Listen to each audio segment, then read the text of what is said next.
Standing in my father's mahogany-paneled office, I watched my brother Simon's smug face as the lawyer read Dad's will. The room smelled like old leather and disappointment, the same combination that had filled every family gathering for the past 20 years. Simon sat there in his $3,000 suit, manicured fingers drumming against the antique desk that would soon be his, along with everything else that mattered in the Carver family empire. To my eldest son, Simon Carver, Mitchell Granger's voice cut through the silence like a judge delivering a verdict. I leave my entire real estate portfolio, including all commercial properties, rental units, and development projects valued at $41 million. Simon didn't even try to hide his satisfaction. He adjusted his Rolex, the same gold watch Dad had worn to every business meeting, and let out a small chuckle that he masked as a cough. Mom shifted in her chair. Her hands folded so tight her knuckles went white. Uncle Walt stood by the window, his weathered face turned away from all of us, studying the parking lot below like it held the secrets of the universe. And to my son Caleb Carver, the lawyer continued, pushing his glasses up his nose like he needed to make sure he was reading this right. I leave the Sea Breeze, my 1987 Boston Whaler fishing boat, currently moored at Bayside Marina, slip number 7. The silence that followed was so complete, I could hear the fluorescent lights humming above us. Simon's chair creaked as he leaned back, and then he burst out laughing. Not a polite chuckle, not a nervous giggle, but a full-throated laugh that filled every corner of that office. "At least the loser gets something, right, Caleb?" he said, turning to face me, his eyes bright with victory. "Maybe you can catch dinner with it. God knows you'll need to save money now." The lawyer cleared his throat, uncomfortable with the family drama unfolding in his presence. There are no other provisions or codicils to the will. Mr. Victor Carver was quite specific about the distribution of assets. $41 million versus maybe $8,000 on a good day if someone was drunk enough to buy that rust bucket. The maths was so absurd it felt like a joke. Except nobody else was laughing. My daughter Emma, 16 and fiercer than any lawyer in that room, stood up from her chair in the corner. "Grandpa always said the value of something isn't in what it costs," she said, her voice steady and clear. "He said it's in what it means." Simon snorted. "Well then, that boat must mean Caleb gets to stay exactly where he's always been, at the bottom." But what nobody knew, not Simon with his Harvard MBA, not the lawyer with his 40 years of experience, not even Mom, who'd been married to Victor Carver for 45 years, was that Dad never did anything without a reason. Victor Carver was a man who planned his lunch orders a week in advance, who had backup plans for his backup plans, who once spent 6 months researching the best brand of paper clips for his office, and that rusted, forgotten fishing boat, sitting in a marina across town, would teach me the most valuable lesson of my life. Sometimes the smallest gifts carry the biggest secrets, and sometimes a father's love isn't measured in millions, but in the trust to find what's hidden beneath the surface. My name is Caleb Carver. I'm 38 years old, and this is the story of how I inherited a fishing boat worth $8,000 and discovered I was never my father's son at all. I was something much more valuable. I was his partner. My name is Caleb Carver, and for 38 years, I lived in my older brother's shadow. Not the kind of shadow that provides cool relief on a hot day, but the kind that blocks out the sun entirely, leaving everything beneath it struggling to grow. While Simon went to Harvard Business School and joined Dad's real estate empire straight after graduation, I chose construction work. I chose calloused hands over manicured nails, hard hats over Harvard ties, and concrete foundations over corporate foundations. Honest work, Dad called it whenever someone asked about his youngest son's career choice, though his tone always carried a note of explanation rather than pride, like he was justifying why Victor Carver, the man who built an empire from a single rental property, had a son who worked for hourly wages plus overtime. Victor Carver was a legend in our town. Started with nothing in 1975, just a broken-down duplex he bought at a foreclosure auction for $12,000. He fixed it up himself, working nights and weekends while keeping his day job at the lumberyard. By the time I was born in 1986, he owned 30 properties. By the time I graduated high school, he owned 200 commercial buildings across 3 states. The Carver name was on office complexes, shopping centers, and apartment buildings from Pennsylvania to Georgia. Growing up in that house was like being an understudy in a play where the lead role was already permanently cast. Simon was 4 years older and 40 years smarter, at least according to the report cards Mom used to hang on the refrigerator. His were always on top. Mine is buried somewhere beneath grocery lists and dentist appointment reminders. "Look at your brother closing that mall deal," Dad would announce at dinner, sliding a newspaper across the table with Simon's photo in the business section. 26 years old and already managing 10 properties. That's forward thinking. That's vision. Meanwhile, I was laying foundation concrete for other people's dreams, coming home covered in dust and exhaustion, while Simon came home counting commissions and collecting congratulations. I'd wash the concrete from under my fingernails while he polished his cufflinks. I'd ice my sore back while he celebrated another acquisition at the country club. The thing is, I wasn't bitter about it. Not really. I love my work. There's something pure about construction, something real. When you pour a foundation, it either holds or it doesn't. There's no spinning it, no marketing angle, no creative accounting, just truth measured in load-bearing capacity and structural integrity. My daughter Emma understood this better than anyone in the family. She'd been my compass since the day she was born. 2 weeks after her mother decided that being married to a construction worker wasn't the fairy tale she'd signed up for. Emma stayed with me every other week, and those were the weeks that mattered. "Dad, you build things that last," Emma would say when she'd catch me staring at Simon's latest newspaper mention. "Uncle Simon just shuffles papers. Anyone can sell something that already exists. You create something from nothing." But even Emma couldn't hide her confusion when we attended the reading 2 weeks after Dad's funeral. The cancer had taken him faster than anyone expected. 1 month he was closing deals. The next he was closing his eyes for the last time. Simon had handled all the arrangements, of course, turning Dad's funeral into what felt like a networking event for his real estate associates.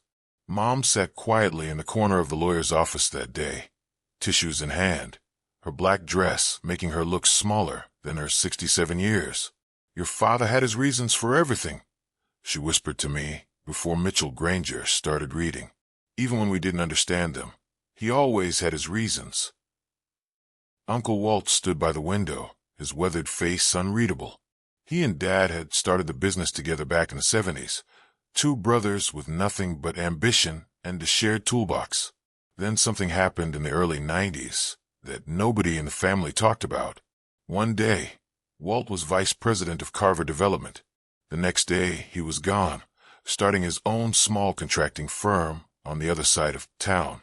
He still came to family gatherings and still sent Christmas cards, but there was always a weight in the air between him and Dad, like a conversation that needed to happen but never would. Victor was very specific about the distribution, Mitchell Granger had said, adjusting his glasses and organizing the papers in front of him like he was preparing for battle. There are no provisions for contestation. What I'm about to read is final and legally binding. The office felt smaller suddenly, like all the oxygen had been sucked out and replaced with expectation. Simon leaned forward in his chair, already calculating interest rates and investment opportunities. I sat there in my only suit, the one I'd worn to my high school graduation, wondering why Dad had insisted I attend this meeting at all. The humiliation burnt worse than any construction site injury I'd ever suffered. I'd been hit by falling beams, had concrete burned through my work gloves, and even broke 3 ribs when scaffolding collapsed on a job site in Pittsburgh. But nothing compared to the pain of sitting in that office, watching $41 million go to Simon, while I got a boat worth maybe $8,000 on a good day if the buyer was feeling generous and slightly drunk. Simon couldn't contain his satisfaction. He stood up from his chair, walked over to where I sat, and put his hand on my shoulder with fake sympathy that made my skin crawl. "Hey, Caleb, if you need money for gas, just ask. Family helps family, right? I mean, that boat probably hasn't run in years, but I'm sure we can get it moving." Maybe you can start a little fishing charter business. I could even invest and give you a small loan to get started." Mitchell Granger shuffled his papers uncomfortably. "If there are no questions about the distribution of assets, we can proceed to the signing of documents." "No questions here," Simon said, already pulling out his Mont Blanc pen. "Everything seems perfectly clear. Dad knew what he was doing." The next morning, I drove to Bayside Marina, where Dad kept the Sea Breeze. The security guard at the gate looked at me with something between pity and confusion when I told him I was there to see my inheritance. "Slip 7, he said, pointing down the dock. "Though I've got to tell you, your daddy hasn't taken that boat out in probably 5 years. Just sits there." She sat at the end of the dock, like a forgotten memory. Paint peeling off her hull and sheets, bird droppings decorating her deck like polka dots of humiliation. The Sea Breeze was a 28-foot Boston whaler from 1987, and she looked every one of her 38 years. The vinyl seats were cracked and faded from sun exposure. The engine compartment was probably a rust museum. Even the dock lines looked embarrassed to be holding her. Harold, the marina manager, walked over with a cup of coffee and a sympathetic expression. He was in his 60s and had probably seen 1,000 boats and 1,000 family dramas play out on these docks. "Your daddy loved that boat," he said, leaning against a piling. "Came here every Sunday morning until his health went bad about a year ago. Strange thing, though. Never took her out. Just sat in the cabin for hours, sometimes writing in a notebook, sometimes just staring at the water, probably hiding from Simon's real estate presentations." I muttered, climbing aboard and feeling the deck give slightly under my weight. "Your brother was here yesterday," Harold mentioned casually. "Took photos of the boat. Said something about helping you list it for sale. He even offered to buy it himself for 10 grand, saying he'd turn it into a planter for one of his commercial properties." The thought of Simon turning Dad's boat into a decoration for some strip mall made my stomach turn. That night, Mom called while I was sitting in my kitchen staring at the ownership papers for the Sea Breeze. "Caleb, don't be bitter," she said, her voice soft but firm. "Your father saw something in you that maybe you don't see in yourself." "Yeah, he saw someone worth $8,000, I replied. "The message is pretty clear, Mom. That boat meant everything to him before the business took off, before the money changed everything. He bought that boat with his first real paycheck from the lumberyard. Said it represented freedom and possibility.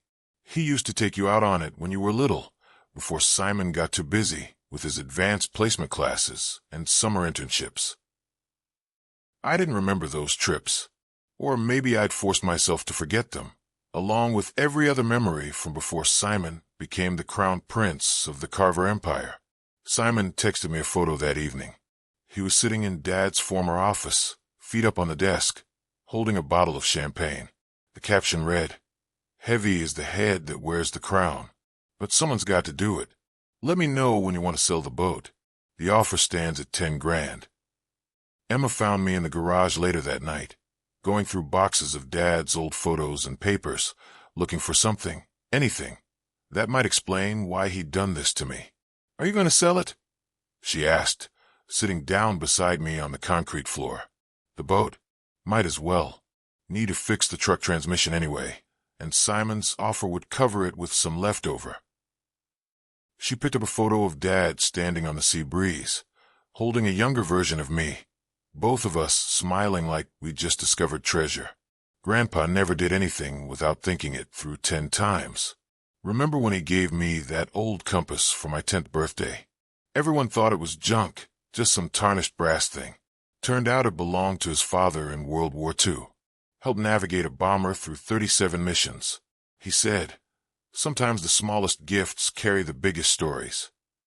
3 days later, I decided to take the Sea Breeze out one last time before listing it for sale. Something about selling it without ever taking it on the water felt wrong, like throwing away a letter without reading it. I figured I owed Dad that much. One final voyage on the boat he'd kept for 30 years, even if I couldn't understand why. The morning was crisp and clear, the kind of October day that made the marina look like a postcard.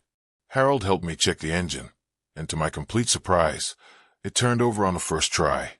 "Your dad had me maintain it monthly," Harold explained, wiping his hands on a rag. "Paid 5 years in advance before he died.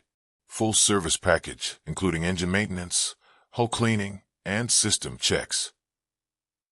5 years for a boat he never used.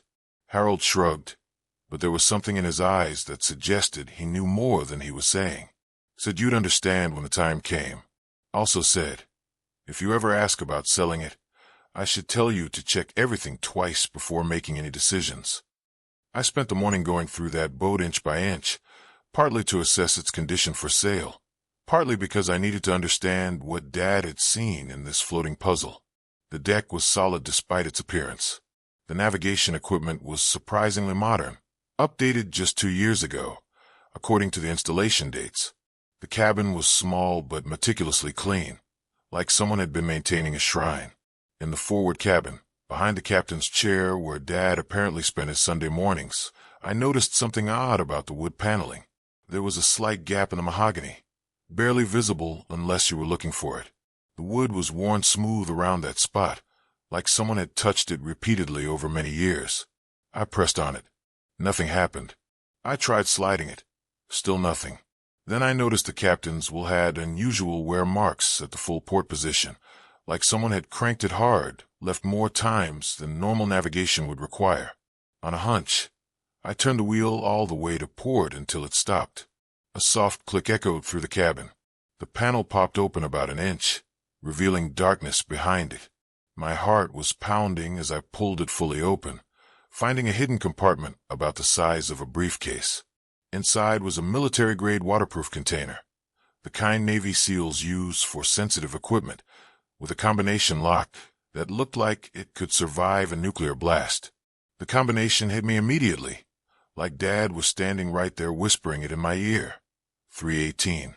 March 18th, my birthday. Not April 22nd, Simon's birthday. Not July 15th, Mom and Dad's anniversary. My birthday. My hands shook as I spun the numbers into place. The lock clicked open with a sound that seemed to echo through my entire life. Inside the container were several manila envelopes, a stack of photographs, and a letter in Dad's unmistakable handwriting, the same careful script that had signed my report cards and birthday cards for 38 years. "Caleb, if you're reading this, you've finally taken the helm." It began. I sat down hard in the captain's chair, the same chair where Dad had spent countless Sunday mornings. The first envelope contained incorporation documents for something called Deepwater Holdings LLC, dated 1992. The second held bank statements from an account I'd never heard of, with a balance that made my vision blur, $43 million. The third envelope was thicker, filled with contracts and agreements for infrastructure development projects across 6 states. As I read through them, a pattern emerged that made my chest tight. Every major construction project I'd worked on in the past 15 years was listed here. The overpass in Columbus, where I'd spent 6 months setting rebar. The parking complex in Charlotte, where I'd overseen the foundation work. The water treatment plant in Savannah, where I'd earned my reputation as one of the best concrete specialists in the Southeast. Deepwater Holdings had been a silent partner in every single one. There were photographs, too. Me at various job sites over the years, pictures I didn't know existed. In each one, there were small marks in the corner and notes in Dad's handwriting. Caleb leading the Columbus team. Caleb solving the drainage problem in Charlotte. Caleb is training the new guys in Savannah. He'd been watching, documenting, and tracking every step of my career. At the bottom of the container was another envelope, this one marked with a single word: truth. Inside were adoption papers from 1986, the year I was born. My biological father's name was listed as Walt Carver. Uncle Walt, the man who'd stood silent at the window during the will reading, who'd left Dad's company in the early 90s, who'd watched Simon inherit $41 million while I got a boat. Everything I thought I knew about my life rearranged itself in that moment, like pieces of a puzzle finally showing their true picture. Dad's letter explained everything in his methodical way, each sentence carefully constructed like he was building a case in court. I could hear his voice in every word, that measured tone he used when explaining something important. Son, the real estate empire was always meant for Simon. He needs the spotlight, the recognition, and the visible success that comes with having his name on buildings. He measures his worth in square footage and rent rolls, in newspaper mentions and country club conversations. That's who he is, and I've made peace with it. But you, Caleb, you're like me before the money changed everything. You understand that that real wealth isn't what people can see. It's what you build when nobody's watching. Deepwater Holdings is my real legacy, a silent partnership in infrastructure development across 6 states. For every major construction project you've worked on in the past 15 years, we own a piece of it. You weren't just laying foundations, son. You were building our empire, brick by brick, beam by beam. While Simon was taking photos for press releases, you were creating the skeleton that holds up half the Southeast development. The fishing boat wasn't an insult. It was a test. Would you honor my memory enough to take her out one last time? Would you care for something that seemed worthless? Simon got what he could see. Buildings with our name on them. You're getting what matters. The invisible foundation that holds everything up. The company generates $8 million a year in passive income from infrastructure contracts. It's all yours now. The paperwork has been filed. You've been the sole beneficiary since the day you started working construction. There's more. The adoption papers stared back at me, dated 2 months before my birth. The biological father's signature was there in fading blue ink, Walt Carver. The adoptive father's signature below it, Victor Carver. My mother's signature on the side, agreeing to the arrangement. Another letter was tucked behind the papers, this one in Walt's rougher handwriting. Caleb, your mother and I were young and stupid. I was 22. She was 19, and Victor had already been married to her for 2 years. It happened during that summer Victor was in the hospital with appendicitis. We fell into something we couldn't take back. When you were conceived, Victor had been unable to have children due to complications from a surgery. Your mother was devastated, ready to leave town and leave everything behind. But Victor surprised us all. He said he'd raise you as his own. Said, every empire needs an heir. And blood didn't make family, choice did. It was the hardest and best decision I ever made, signing those papers. Victor loved you more than you'll ever know. He saw in you what he saw in himself. Someone who builds real things, not just paper empires. The infrastructure business was his way of ensuring you'd always be taken care of, away from Simon's jealousy and scrutiny. Simon is my nephew, but he inherited the worst parts of the Carver family pride, the need to be seen as superior. Victor knew this. He protected you from it by keeping you separate from the visible business. Victor was your father in every way that mattered. But I wanted you to know the truth. You weren't just his son. You were his chosen successor for what really mattered. I called Mom immediately, my voice cracking like I was 13 again. You knew. We all knew, honey. Her voice was calm, like she'd been preparing for this conversation for 38 years. Victor insisted on raising you. He said the moment he held you in that hospital room, you became his son. Biology was just details. Why did anyone tell me? Because Victor wanted you to grow up without the weight of that knowledge. He wanted you to become who you were meant to be, not who you thought you had to be. Every Sunday, when he went to that boat, he was writing in his journal about your progress, about the man you were becoming. He kept copies of every construction report that mentioned your name, every safety commendation, and every project you completed ahead of schedule. Simon doesn't know. Simon sees what he wants to see. He got the fortune he can count. You got the father's love that counts. I looked at the final document in the container. It was a transfer of ownership for Deepwater Holdings, dated a week before Dad died, officially making me the sole owner. There was a sticky note attached to it in Dad's shaky handwriting, his last words to me. The boat is yours, son. She's not much to look at, but she holds the truth. Take care of what matters. Let Simon have the spotlight. You keep the foundation strong. That's what real builders do. I kept the boat. had it restored to pristine condition, not because I needed to, but because it represented something Simon would never understand. The smallest gifts often carry the greatest love, and that 28-foot Boston whaler held more truth than Simon's $41 million worth of real estate ever could. The restoration took 3 months. I did most of the work myself, replacing every board, every screw, and every piece of hardware with my own hands. Harold helped when he could, sharing stories about Dad's Sunday morning visits. He'd sit in that captain's chair for hours.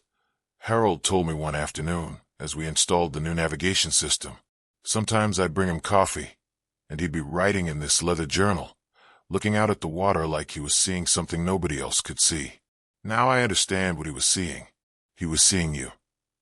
At the marina, when the Sea Breeze was finally complete, painted navy blue with gold trim, just like in the old photos, Harold smiled and shook my hand. Your daddy would be proud. You know, he told me once that real wealth isn't what people can see. It's what you build when nobody's watching. I thought he was talking about the boat. Turns out he was talking about you. I never told Simon about Deepwater Holdings. Let him have his spotlight, his press releases about the Carver real estate empire, and his photos in the business section of the newspaper. Every month when he brags about his new acquisition at family dinners, I quietly smile, knowing that the parking garage underneath it belongs to Deepwater. The utility infrastructure supporting it belongs to me. The foundation his empire stands on is mine, generating income he doesn't even know exists. Walt and I meet for coffee every Sunday now, at the same diner on Route 47, where construction crews have been gathering since before I was born. Victor raised you right, he says every week, like he needs to keep confirming it. You could have revealed everything, humiliated Simon the way he humiliated you at that reading, but you didn't. That's Victor in you, not me. I would have rubbed his face in it. Dad taught me that, I reply, stirring my black coffee the same way Victor used to. The foundation doesn't need applause. It just needs to hold strong. Emma goes out on the boat with me sometimes, usually on Saturday mornings when the water is calm and the marina is quiet. Last week, she brought her boyfriend to meet me, a nervous kid named Thomas, who works at his father's hardware store. Simon showed up uninvited in his new Ferrari, trying to impress the kid with talk of millions and markets, international deals, and investment portfolios. The boy looked at me after Simon's 20-minute speech about wealth management and asked, "Mr. Carver, what do you do?" Before I could answer, Emma spoke up, her voice carrying the same strength her grandfather's once did. "My dad, he builds things that last. Everything else is just noise." That night, after everyone had left, I found another letter from Dad, hidden in the boat's navigation desk behind the GPS manual. It was dated just a week before he died, his handwriting shaky but determined. "Caleb, success isn't about what you inherit. It's about what you do with what seems worthless to others." The boat was never about the boat. It was about trust. I trusted you to look deeper, to value what others overlook, to find worth where others see waste. You were never my second son. You were my secret weapon. The real estate will make Simon rich. The infrastructure company will make you wealthy. But this boat makes you my true heir. Because you understood its value when everyone else saw scrap metal and peeling paint. That's the difference between money and meaning. Simon got the fortune. You got the future. I keep that letter in my wallet now, next to a photo of the Sea Breeze and a picture of Dad holding me when I was 5, both of us wearing matching captain's hats that were too big for our heads. Sometimes when Simon calls to boast about his latest deal, I put him on speaker and take the boat out into the bay. The sound of the waves drowns out his voice, and I think about Dad, about Walt, about the choice to raise another man's son as his own, and about love that runs deeper than blood. Victor Carver left Simon $41 million in real estate that everyone could see and count. He left me a fishing boat worth $8,000 that held a $43 million secret. But more than that, hidden in that boat was proof that I wasn't just his son. I was his partner, his chosen one, and his foundation, and that's worth more than all of Simon's properties combined.